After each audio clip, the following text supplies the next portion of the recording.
thank you, thank you. Please, it's great to be in Peachtree City, and I gotta say, you guys have got a hell of a congressman. How much do we love Brian Jack here in the 3rd District of Georgia? Thank you, Brian.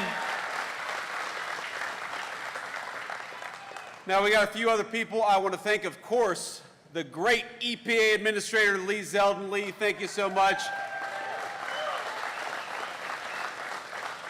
And proud Atlanta native Kelly Loeffler, thank you for all you're doing at the Small Business Administration. All right, you guys are lucky to have a great Trump-endorsed Lieutenant Governor Burt. Burt, good to see you, man. How we doing? Burt greeted me on the tarmac today. He had been on the tarmac, I think, for a few minutes because he was sweating bullets. And that hot Atlanta sun, I felt bad for him. But Burt, thank you. You're going to make a great governor for the state of Georgia. And we're with you every step of the way. Now, I understand we got a little preview. This is my idea. A little preview of the Senate race here in the great state of Georgia. How'd they do, ladies and gentlemen? Do good? Well, let me thank Coach Derek Dooley. Derek, thank you for being here. Let me thank Representative Buddy Carter. Buddy, thank you. Good to see you, man. And of course, the great Mike Collins. Mike, thank you for everything that you do. It's good to see you, man. Now, here's the thing.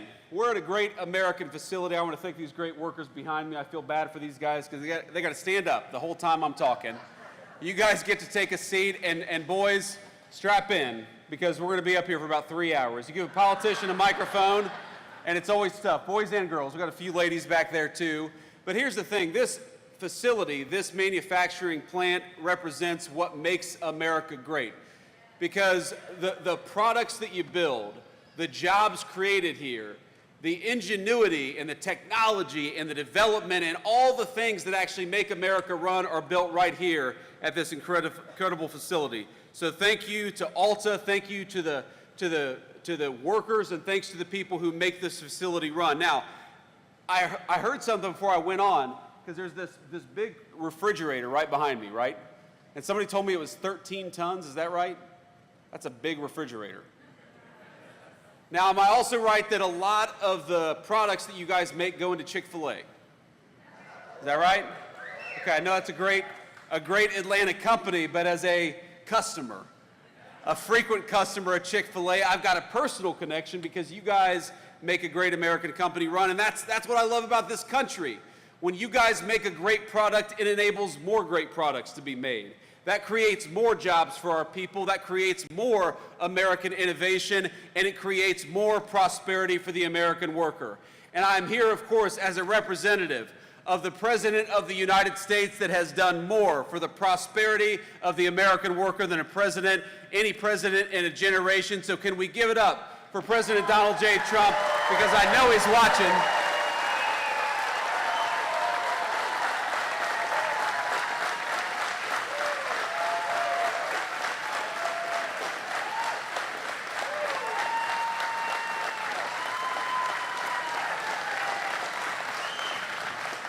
And I know what the president ran on, and what the president cares about is building things right here in the United States of America. It's another reason why I'm proud to be at Alta today. Because for a generation in this country, we had American presidents and American political leaders, and let's be honest, folks, it wasn't just Democrats, it was Democrats and Republicans who would ship our jobs overseas, close our factory doors, and do not a damn thing for the American worker. So how nice is it in Washington, D.C. to have a government that is going to protect your jobs, that's going to fight for this facility and say, very simply, if you're building it here, if you're making it here, if you're producing it here, we are going to give you, and already have given you, a big fat tax cut. That's a good thing.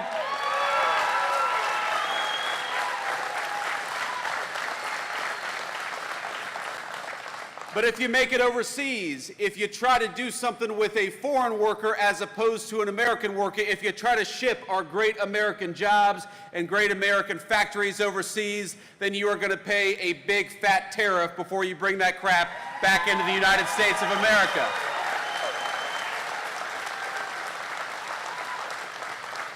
And that's what President Trump's economic policies are all about, my friends. It's the carrot and the stick. We want to make it easier to build in America. We want to make it harder to build overseas. We want to make it easier to rely on our great American workers because we got a lot of them. American businesses ought to employ American workers. And we want to make it harder to employ foreigners to take those jobs from the Americans who deserve them. And most importantly, if you're working hard every single day right here in the United States, or if you're building a business right here in the United States, you ought to have a tax code that rewards you instead of punishes you. And that's what happened when we passed the Working Families Tax Cut just a couple of months ago. And of course, Brian Jack was a critical part of that. So you should be proud of your congressman.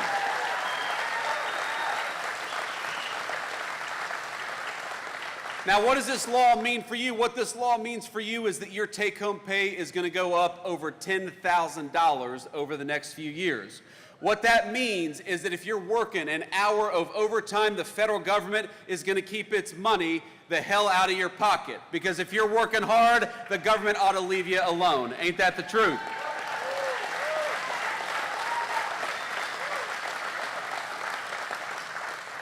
To any single moms out there, any single dads, any people who work hard every single day. I had a single mom, and for a time my mom worked at a restaurant. She waited tables, like a lot of folks out there. And you know what we did in this new law? We said that if you're working hard and you're making your income via tips, we are not going to tax tips anymore because we want to give everybody out there that's working hard for those tips a little bit of relief. And that's what the Working Families Tax Cut did. No matter where you are in this country, if you're working hard and play by the rules, you ought to have a government that stands up for you instead of fights against you. That's why we increased the child tax credit in the Working Families Tax Cut. That's why we eliminated taxes on overtime and on tips. And that's why we had the biggest tax cut for families that this country has ever seen, because we believe that you ought to keep more of your hard-earned money, and we believe that if you're busting your rear end every single day, the government ought to make it easier for you and not harder for you, and that's why we fought for that legislation.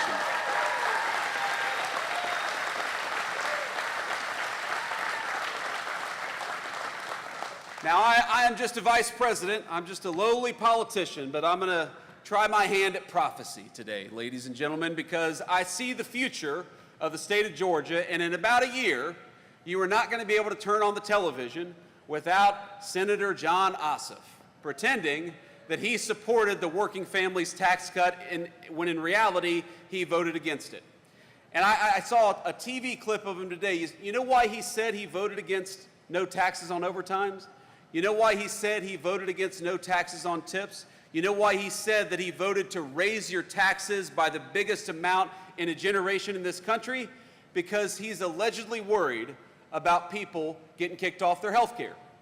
Well, you know what? The President of the United States made a promise, a sacred promise, that the only people who are going to lose access to health care are illegal aliens who shouldn't be in this country to begin with.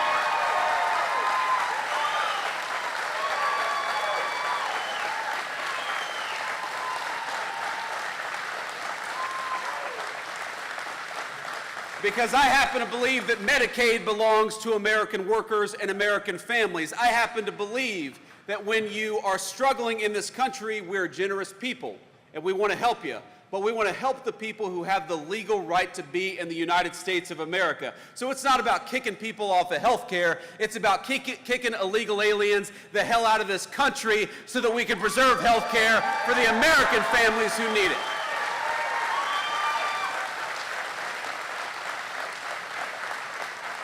And that's what the Democrats never talk about. That's what they'll never tell you. They'll say, well, Republicans want to do this to health care. They want to do that. They want to do all these terrible things. When in reality, if you look at what the Democrats have done, what they've tried to do is to allow millions and millions of illegal aliens into this country, to give them benefits that ought go by right to American citizens, and then to attack Republicans when we dare to stand up for the American citizens who have the right to be here.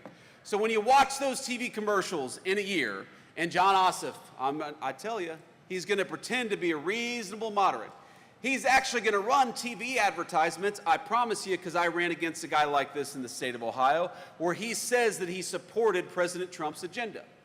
But in reality, while John Ossoff pretends to be a moderate when he comes to Atlanta, he is a far-left liberal in Washington, D.C., and that's the only place that it actually counts if you're a United States senator. So why don't we ask John Ossoff, why did you vote to raise taxes? Why did you vote to keep illegal aliens on Medicaid? Why did you vote to bankrupt Medicare? Why did you vote to make sure that people who work overtime and earn their income from tips pay as much to the federal government as possible? And the simple answer is because John Ossoff, whatever he pretends to be in his television commercials, he doesn't give a damn about the 3rd District, and he doesn't give a damn about the people of Georgia, but we do, and we're going to fight for you every single day.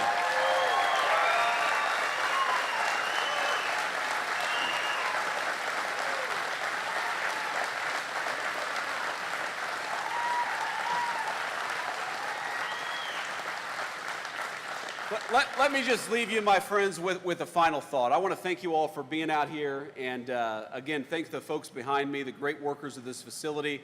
And I'll take a few questions. Should I take a few questions from the media? Okay, I'll do that. So we'll take a few questions from our great reporters, hopefully some local reporters back there, but I'm sure some national fake news as well. But, you know, I went to Union Station in Washington, D.C. yesterday. Anybody here ever been to Union Station? Okay. It's a beautiful, beautiful building, really a monument to American greatness. I was walking around, I was looking up at it, these beautiful high ceilings. It looks like something out of a fairy tale. And I remember that 2 years ago, when I took my kids to Washington, D.C.'s Union Station, I actually had a crazy person screaming at my 3-year-old kid.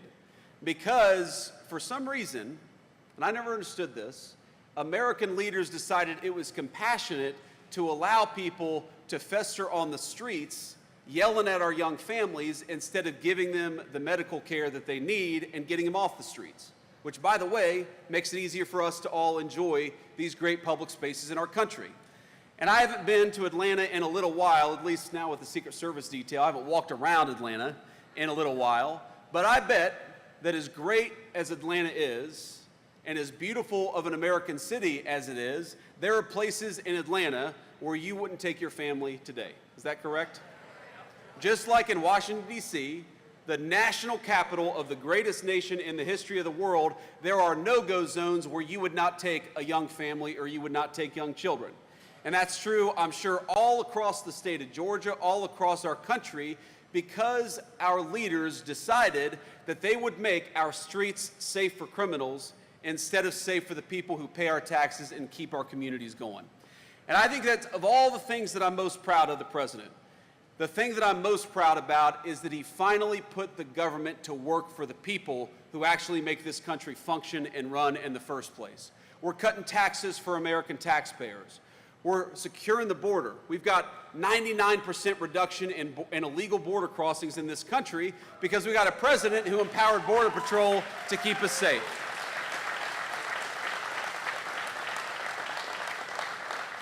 And we got a president who's standing with law enforcement to make it easier to clean up our streets, to make them safe for our young families. If you're a person, I don't care what your political party is, but if you're a family and you want to take your kid to a nice meal in downtown Atlanta, it's about a 40-minute drive, take your kid to a nice meal in downtown Atlanta, you ought to be able to without being harassed by a criminal. We got to take America's streets back for the American people, and that's what the President of the United States is doing every single day.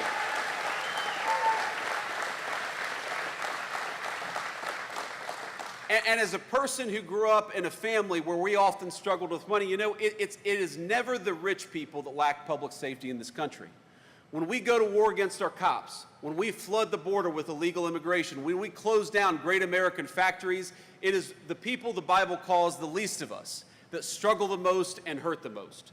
So I'm proud to be here as your vice president. I'm proud to be here as a representative of President Trump.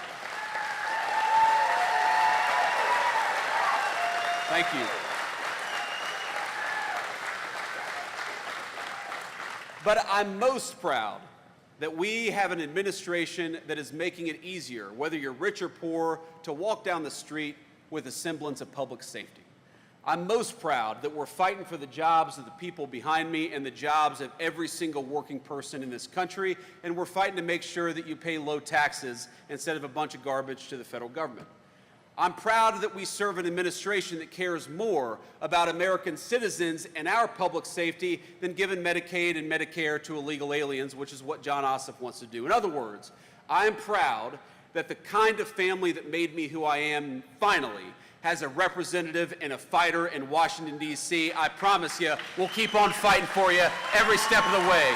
God bless you, and thank you for having me. Thank you.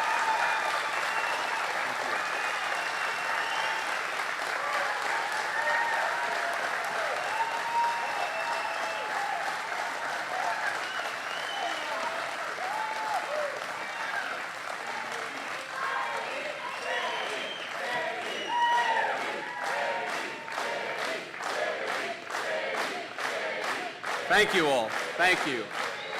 I don't think I'm going to get the same chant from the fake news media, do you? But we'll let them ask some questions anyway. Let's take a few questions back there from the rafters. I would prefer to take at least a few local media questions first, and then we can get to the national folks. Semper Fi, sir. God bless you. I think we have a microphone back there. If we could pass around. Sir, go ahead. Mr. Vice President, I'm Richard Elliott with WSB-TV here in Atlanta. You've heard the criticism from Democrats that making the Trump tax cuts permanent comes at a cost to Medicare, SNAP benefits, and other things like that. How would you answer some of those criticisms by the Democrats? Yeah, well, I appreciate that question. Look, there are a couple of responses to that criticism. First of all, the only people that we say should not get free government health care benefits are illegal aliens and those who refuse to try to even look for a job. It's very common sense. We want, and look, we are going to bankrupt this country if we keep on giving the people's benefits, the people's Medicare, Medicaid, and Social Security benefits to illegal aliens who have no legal right to be in this country and never paid into the system to begin with. That is never the design of those programs, is to give them to every person all over the world. They ought by right to belong to the American citizens who paid into those programs to begin with. And that's what we're fighting to make sure happens. And the second response I'd say to that is look, we did a lot in this legislation. Brian worked on it. The other representatives here worked very hard on this to make sure that a lot of our rural hospitals are struggling because of some of the policies of the Biden administration. So what we did is we put a lot of resources and a lot of changes in regulations to make it possible for our rural hospitals to stay open despite what the Biden administration did to them for 4 years. So our policy is very simple. Whether you're in a big city or a small town, we're going to fight for your access to health care. Whether you're an American citizen who's been here for 70 years or an American citizen who's been here for 2 years, we're going to fight for your access to a government that serves you. But if you're an illegal alien, you do not deserve government-paid health care benefits. You need to get out of our country, and that's as simple as that.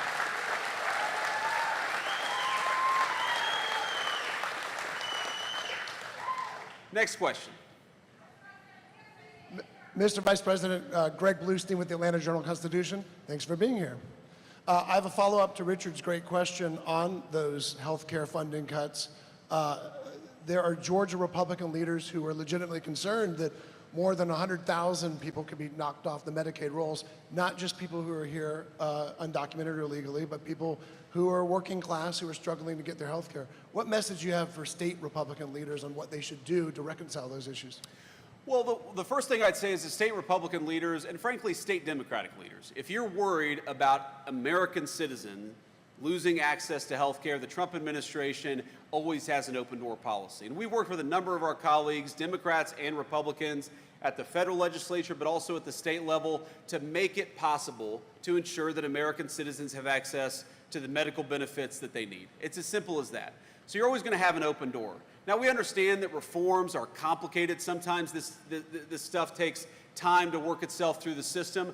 Many of the changes in the working families tax cuts to Medicare, or excuse me, to Medicaid, you're not going to see that stuff. It's not even, some of it doesn't even go to effect for 6 or 7 years, in part because we want to give enough time to work with people to make sure that American citizens do not lose access to those critical benefits. So if you look at the way we design the law, if you look at the way that those reforms are implemented, and if you look at all the other things that we're doing, we want to work with people to make sure that American citizens get what they're entitled to. What we do not want is people who have no legal right to be here, to benefit from the generosity of the American taxpayer, and to bankrupt those programs. So long as you're willing to work with us on those goals, we'll work with anybody, whether you got a D or an R next to your name, because we care about this country. We want to make sure it's secure and healthy.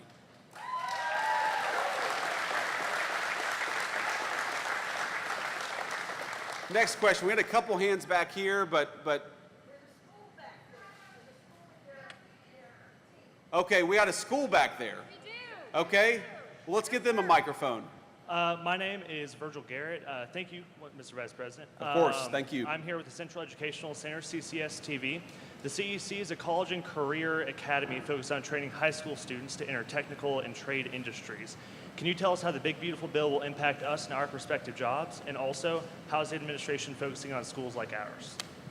So tell me, you say your name was Virgil?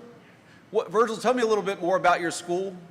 So, Central Educational Center, we have classes focusing on trade and other industries. We have audio, video, aviation, cosmetology, dentistry, and students have Got the it. option. Yeah. Okay, thank you.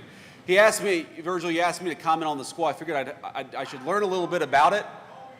I should learn a little bit about it before I commented on it, but I appreciate the clarification there. I mean, our proposal and our principle in the Trump administration is quite simple. We want Americans to be able to pursue their American dream. Whether that means going to a trade school or going to a four-year education, going to the military, we want to give you as many options as possible. And what happened for a long time in this country is that you had both parties, both sets of leaders saying, no, no, no, no. The only pathway that we're going to fund, the only pathway we're going to help you with is if you want to get a four-year degree. If you want to get a four-year degree, great. But if you want to be a plumber or an electrician or a pipe fitter, your government ought to fight for you too. And that's exactly what we want to make happen.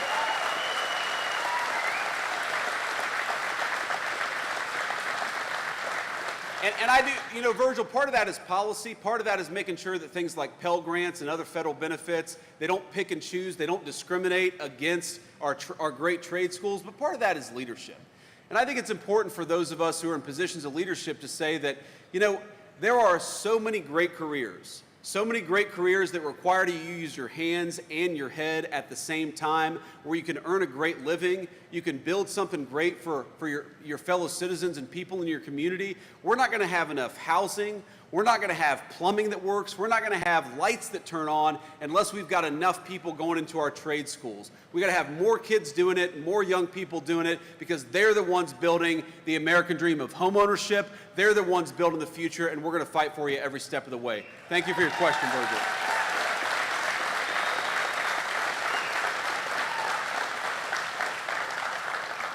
And let's do a few more questions here, and then I'm going to have to hit the road. Sir. Where have we got a microphone? Vice President, Raul Bally, WABE Radio here in Atlanta. Wanted to ask you about something, your final topic on safety. Do you see the administration putting soldiers in the city of Atlanta? Well, look, what we've done is we have focused on Washington, D.C. because it's a federal city under our jurisdiction, but we certainly hope that whether it's Atlanta or anywhere else, people are going to look around and say, we don't have to live like this. It turns out if you just go and arrest the bad guys, you can have cities and streets that are safe again. And we hope that people see what we're doing in Washington, D.C. and follow our example all across the country. I'm a big fan. Look, I grew up in a small town. I love our beautiful countryside and our rural areas, but I love our big cities too. And I want you to be able to go shopping or go and get a nice meal with your family without the fear that you're going to get mugged or even worse because you had the audacity to take your family out for a day in one of our great American cities. We don't have to live like this. All we need is politicians who actually care more about public safety for American citizens than they do for violent criminals. In Washington, D.C., in 10 days of what Donald Trump has done in Washington, D.C., did you know armed robberies are down 55% in our nation's capital? It's amazing.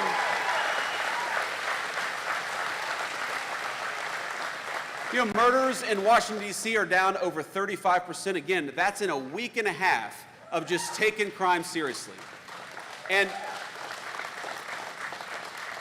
there's something, you know, Democrats had this weird sickness in the head 5-6 years ago where they decided that all law enforcement was racist.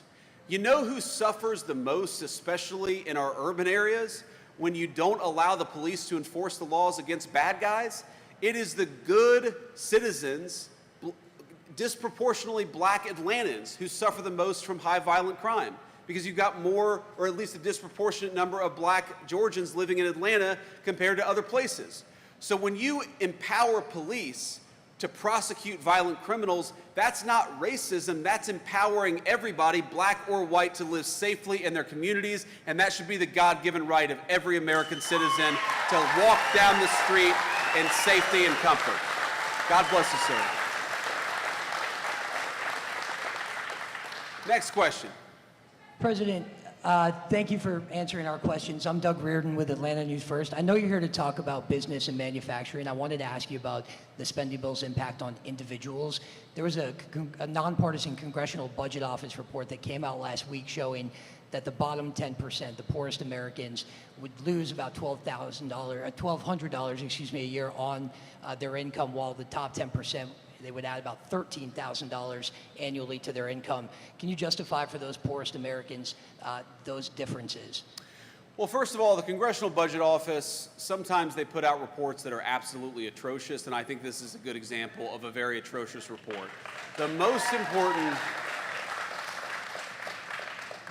important thing for people who are living at the bottom of the income ladder is that they not pay taxes on their income sources. So if you're working hard and you're working overtime, you're going to get a big fat tax cut.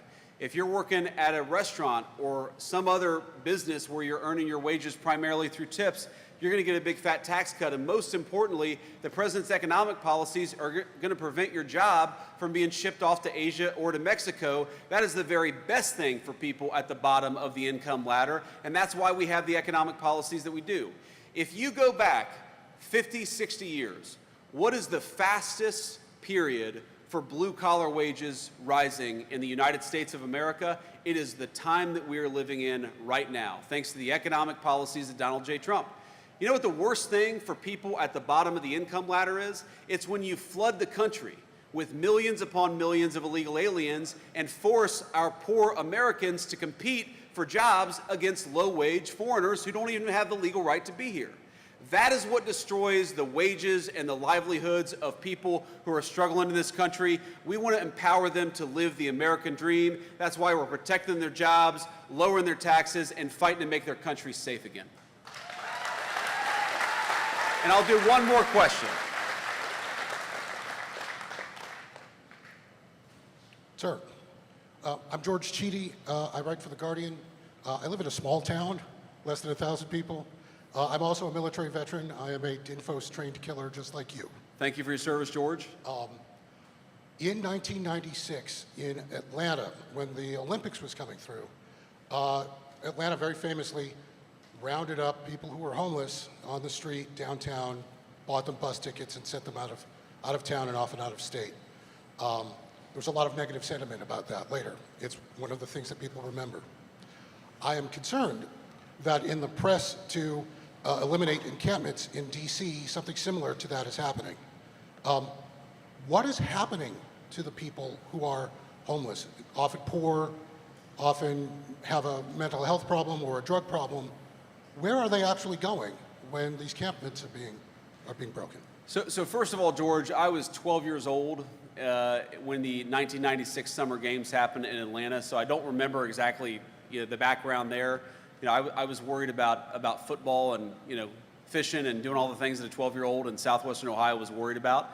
But I think that the question betrays a certain misunderstanding of what we're trying to do and what is the nature of real compassion. I talked earlier about my son being harassed at Union Station a couple of years ago. Now, first, as a father, you have some vagrant screaming crazy stuff. I'm sure a lot of us have had this experience where you have some vagrant screaming crazy stuff at your 3-year-old. As a father, my first reaction is grab my son closer, make sure that he's safe. Okay, then you realize the person's not going to maybe run and charge and attack us. We'll just keep our distance. But then you think, wait a second. Why have we convinced ourselves that it's compassionate to allow a person who's obviously a schizophrenic or suffering from some other mental illness, why is it compassionate to let that person fester in the streets? You see them, they're you know, a lot of them have clear mental health issues. A lot of them have clear physical health issues. They're not properly clothed. They're not properly cared for. Some of them are wasting away. The compassionate thing is to have people who are having mental health crises, to get them in treatment, not to let them sit on the streets and yell at our people while they're walking by.